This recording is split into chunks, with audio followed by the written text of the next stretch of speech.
बिस्मिल्लाहिर्रहमानिर्रहीम।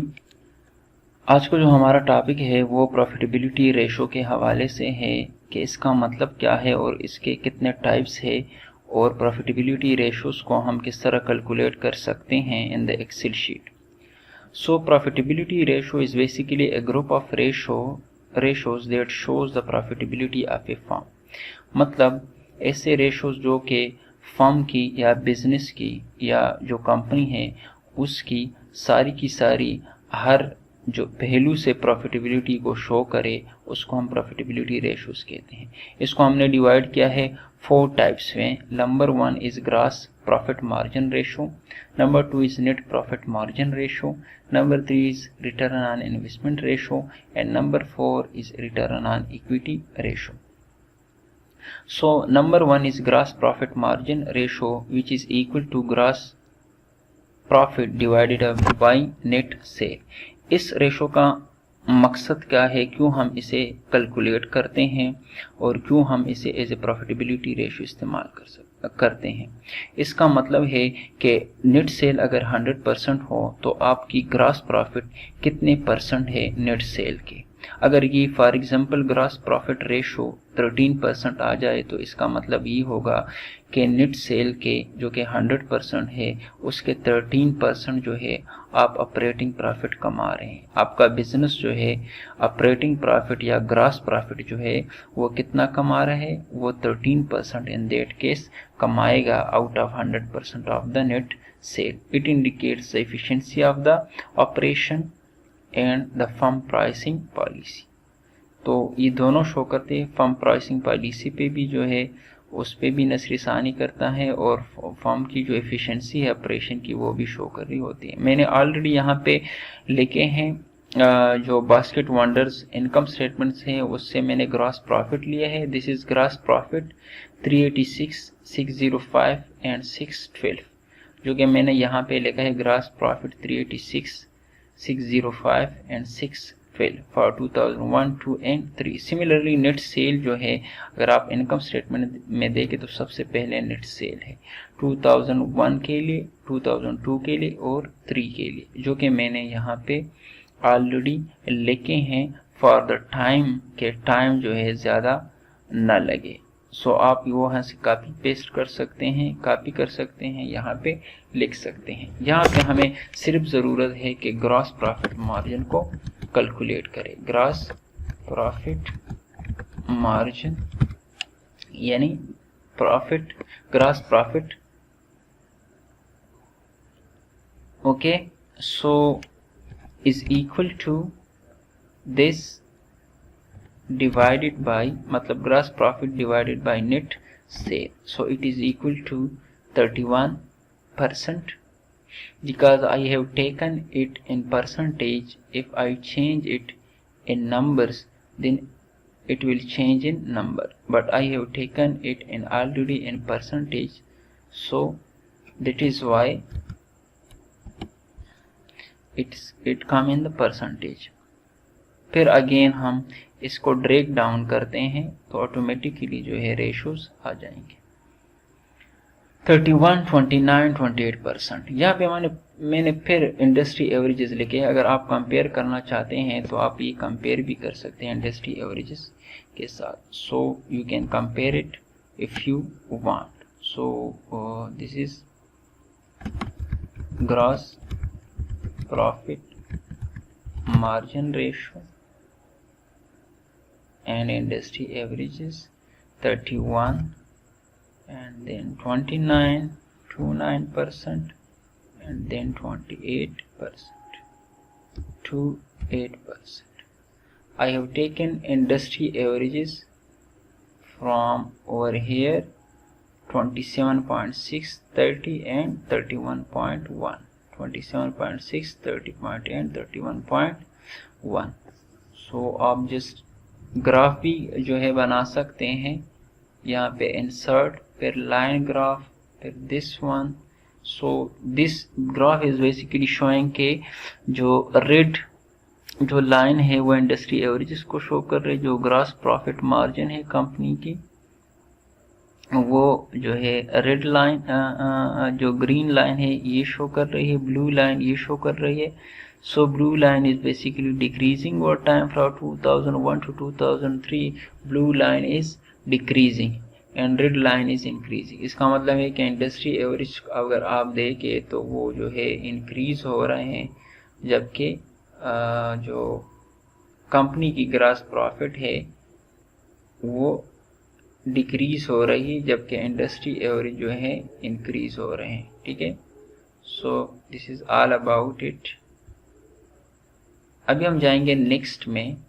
So next is the I have already collected the data net profit after tax and net cell. Net cell तो वही है जो यहाँ पे है ऊपर, वो मैंने कॉपी किए हैं. नेट प्रॉफिट आफ्टर टैक्स जो है वो मैं आपको इनकम स्टेटमेंट में दिखाता हूँ कि कहाँ पे है. EAT is basically net profit after taxes, यानी earning after tax. EAT 112, 103 and 91. 112, 103 and 91. I have already taken it. Now it's time to calculate the net profit margin. What is mean by net profit margin? मतलब अगर 100% cell है तो उसमें से net profit after tax कितना percent आएगा. ठीक है, सो net profit margin we have to calculate it. This is equal to net profit after tax divided by this one, and you can drag it down. So this is 9%, 4% and again 4.12%. It is also showing a decreasing trend. You can calculate, and if you know industry averages like this you can calculate the graph as well by comparing these two. मतलब जो trend है आप trend मालूम कर सकते हैं. This is basically trend. अगर आप इस ग्राफ में देखें, सो trend between gross profit margin and industry gross profit margin. And यहाँ पे भी आप ट्रेंड मालूम कर सकते हैं. यहाँ स्लाइड से जो है आप कॉपी पेस्ट कर सकते हैं और ट्रेंड जो है आप मालूम कर सकते हैं. सो it means that in 2001 out of 100% of net sale only 9.07% is your net profit. In 2002 out of 100% of net sale only 4.89% is your net profit. In 2003 out of 100% of net sale only 4.12% is your net profit margin. So this is your margin. It shows a decreasing trend from 2001 to 2003. As we goes down, it is going to be decrease. So why it is going to decrease? This is a problem for the company. The company should think about this problem, that why it is showing a decreasing trend.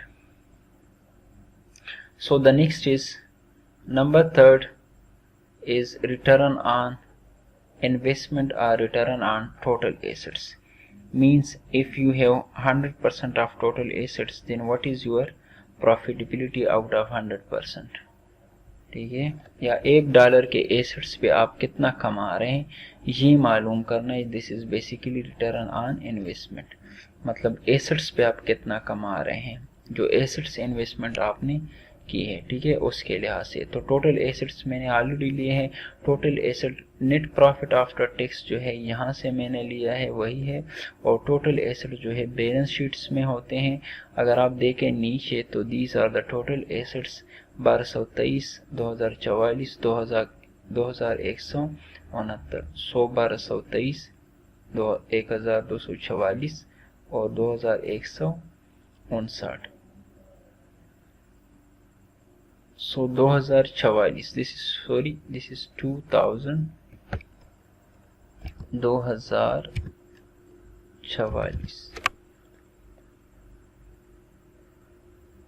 So now it's okay. ROI, return on investment. Now it's time to calculate return on investment.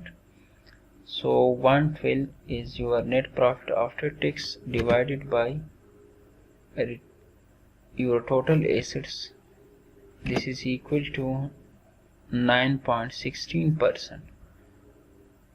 Round about जिस तरह आपने तकरीबन उसी तरह decrease हो रहा है जिस तरह नेट प्रॉफिट मार्जिन डिक्रीज हो रहा था, इसी तरह ROI रिटर्न ऑन इन्वेस्टमेंट भी डिक्रीज हो रहा है। अगर हम देखें तो बहुत ज़्यादा फ़र्क नहीं है जो नेट सेल है आपका और जो टोटल एसेट्स है, वो भी तकरीबन 1235 है, ये 1223 है, राउंड अबाउट $12 का फ़र्क है। सो दैट इज़ वाई इतना ज़्यादा फ़र्क जो है इसके रेशोज़ में भी नहीं है। इसका मतलब ये है कि 100% ऑफ एसेट्स पे आप जो है 100% ऑफ एसेट्स पे आप 9.616% जो है वो प्रॉफिट कमा रहे हैं। 2002 में 100% ऑफ एसेट्स पे आप 5.04% कमा रहे हैं जो नेट प्रॉफिट है, और 2003 में 100% ऑफ एसेट्स पे आप 4.20% जो है वो कमा रहे हैं।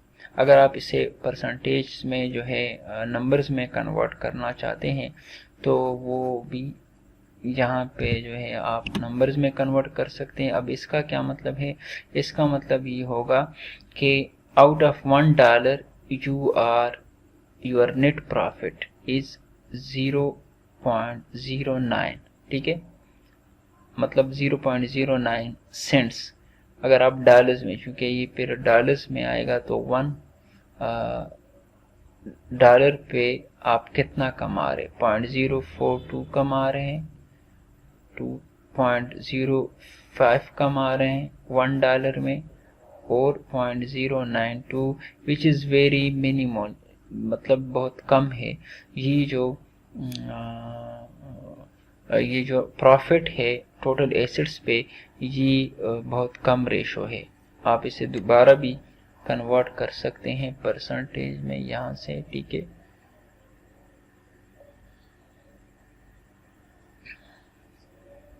Okay, next is the last one, that is return on equity. What is mean by return on equity?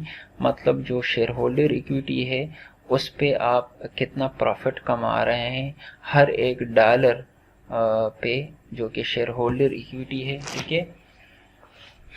Indicates the profitability to the shareholders of the firm after all expenses and taxes are minus from the sale. अगर sale से हम सारे expenses minus करें तो जो profit आता है, this is basically EAT, earning after tax, this is 112,103,91। ये प्रॉफिट जो है आपने डिवाइड करना है शेयर होल्डर इक्विटी पे। तो ये तो हमारे साथ ऑलरेडी है। नेट प्रॉफिट आफ्टर टैक्सेस जो है ये हमारे साथ अवेलेबल है, तो हम कॉपी करते हैं और यहाँ पे जो है हम पेस्ट कर देते हैं। नीचे आते हैं हम, और जो शेयर होल्डर इक्विटी है वो हमारे साथ अवेलेबल नहीं है, तो शेयर होल्डर्स इक्विटी वो हम लिख देते हैं। Shareholder equity is written in the balance sheet at the last.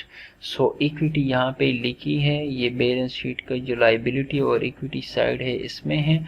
सो 2001 में 674 है, तो यहाँ पे हम 2001 में लिख देंगे $674। फिर जो है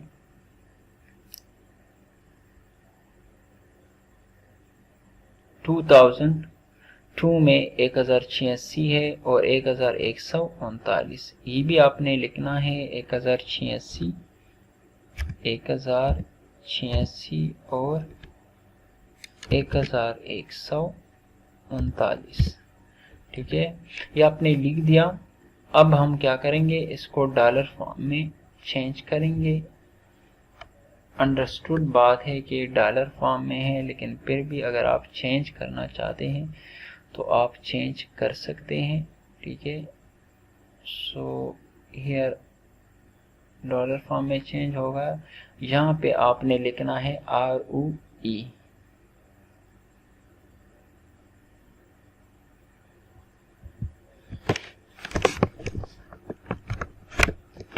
सो ROE यानी return on equity. So this will be equal to net profit after tax, ठीक है, net profit after tax divided by shareholder equity. आप जो है इससे तकरीबन 16% है, पॉइंट समथिंग 9 पॉइंट समथिंग है,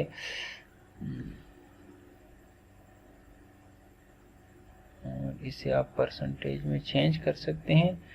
तो दिस इज 17%, 9% एंड 8%। मतलब जो रिटर्न ऑन इक्विटी है वो अगर 100% इक्विटी है तो उस पर 17% जो है 2001 में शेयर होल्डर्स जो है वो कमा रहे हैं, 9% 2002 में and 8% in 2003।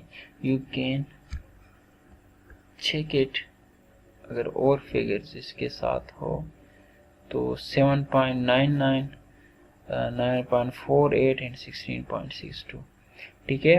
So this is all about the profitability ratio. में थोड़ा रिवाइज कर देता हूँ इसे, ठीक है। पहले क्या है, ग्रॉस प्रॉफिट मार्जिन है। इसमें आपने क्या करना है, ग्रॉस प्रॉफिट को नेट सेल पे डिवाइड करना है और सेल के $1 पे आपने ग्रॉस प्रॉफिट मालूम करनी है कि $1 पे कितना ग्रॉस प्रॉफिट होगा, ठीक है। सो या 100% सेल पे कितना परसेंट सेल होगा। फिर नेट प्रॉफिट मार्जिन है। नेट प्रॉफिट मार्जिन में नेट प्रॉफिट आफ्टर टैक्स को हम नेट सेल पे डिवाइड करते हैं और मालूम करते हैं कि आपकी नेट प्रॉफिट जो है आउट ऑफ 100% सेल कितना है, ठीक है। यहाँ पे 9%, फिर 4%, फिर 4% जो है आउट ऑफ 100% है। इसी तरह नंबर 3 रिटर्न ऑन इन्वेस्टमेंट है। रिटर्न ऑन इन्वेस्टमेंट हम ये मालूम करना चाहते हैं जो टोटल एसेट्स है या टोटल इन्वेस्टमेंट है बिजनेस की, उस पे आप कितना कमा रहे हैं। अगर टोटल इन्वेस्टमेंट जो टोटल एसेट है वो 100% हो तो उस पे आप कितना कमा रहे हैं। तो 2001 में जो है 9.16% है, 2002 में 5.04% है और 2003 में 4.20% है। लास्ट वन जो है रिटर्न ऑन इक्विटी है, जो शेयर होल्डर्स ने जितनी इन्वेस्टमेंट की है। एसेट्स जो है वो तो टोटल इन्वेस्टमेंट है, लेकिन शेयर होल्डर्स की जो इन्वेस्टमेंट है बिजनेस में उसको हम शेयर होल्डर इक्विटी कहते हैं। तो शेयर होल्डर इक्विटी जो है वो और नेट प्रॉफिट आफ्टर टैक्सेस जो है उसमें उस पे आपको कितना प्रॉफिट मिल रहा है, मतलब शेयर होल्डर इक्विटी पे, ठीक है। उसको ये बेसिकली कंपैरिजन है net profit after tax and shareholder equity की।